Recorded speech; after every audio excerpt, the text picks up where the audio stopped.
Практически без тормозов на заснеженных улицах города. Машины заносят то в одну, то в другую сторону. С самого утра народу было мало. Не каждый отважится выехать в такую погоду. Но если требует работа, тут ничего не поделать. Остается довериться своему опыту вождения. По минимальной скорости максимум 30.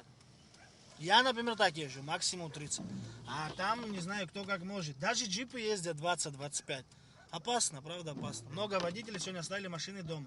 Но у меня работа такая, мне надо просто. Все, кто все же выехал в понедельник утром на машине, до работы добирались очень долго. Снежная каша, а местами гололедица создают проблемы не только водителям, но и пешеходам. Все эти дни сотрудники госавтоинспекции патрулируют опасные участки дорог.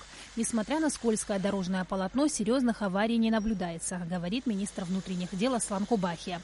При этом предупреждает водителей автотранспортных средств по мере возможности воздержаться от поездок в эти дни. Большой радости нашей аварий почти нет. Но ситуация крайне сложная, но контролируемая. Всю ночь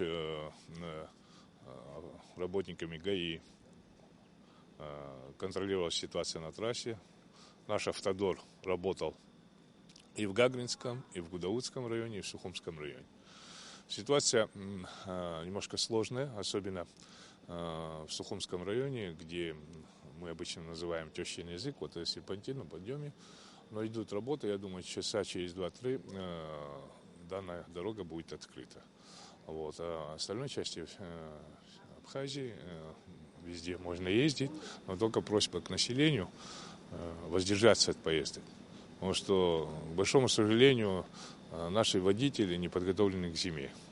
И резина, и машина соответствующая должна быть, и опыт езды при такой погоде должен.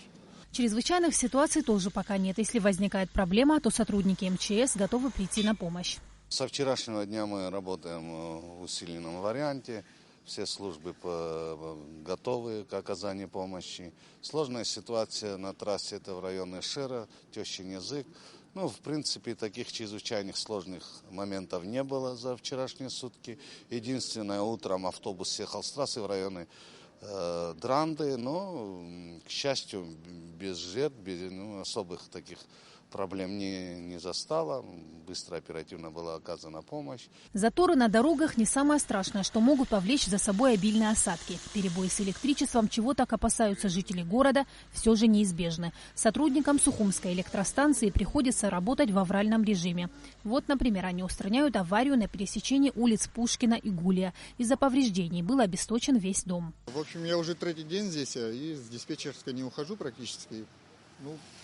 После как пошел снег, идут очень большие завалы. Деревья гнутся, провода замыкают, или обрыв идет, или что-то. В общем, 3 дня мы подряд бегаем, и очень большие проблемы. Практически мы постоянно на выезде.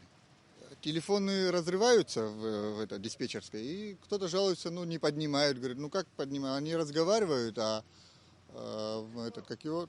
не просто говорят, у вас трубки отлаживаете. Просто придите в диспетчерскую, и вы все увидите. Таких заявок по городу несколько, и это только у одной группы. Снег для Абхазии – редкость и вызывает массу положительных эмоций, особенно у детей, которые мало задумываются о возможных коммунальных проблемах, связанных с циклоном. Сима Аргун, Беслан Джинджоля, Абхазское телевидение.